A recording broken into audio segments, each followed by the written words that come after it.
त्या कासवाला अचानक एक जुन्या नकाशाचा तुकडा मिळाला. पण पुढे जे झालं ते कोणीच अपेक्षित केलं नव्हतं. एक शहाणा कासव जंगलात शांतपणे चालत होता. तेवढ्यात त्याला जमिनीवर एक जुना कागदाचा तुकडा दिसला. त्याने तो उचलला आणि त्यावर मोठा लाल एक्स चिन्ह पाहिलं. कासवचा आनंद वाढला. हा खजिन्याचा नकाशा असणार, तो म्हणाला. तो नकाशा पकडून जंगलात पुढे निघाला. तेवढ्यात एक ससा उड्या मारत आला. काय आहे ते? सशानं विचारलं. दोघांनी मिळून नकाशा पाहिला आणि खजिन्याच्या शोधात निघाले. ते एका जुन्या मोठ्या झाडाजवळ पोहोचले.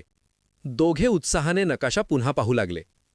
पण अचानक त्यांना कळलं, तो नकाशा नव्हता. तो तर फक्त एका गुलाबाच्या फुलाच्या फोटोचा तुकडा होता.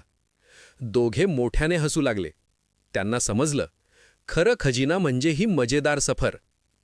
शिकवण: खरं धन म्हणजे आनंद.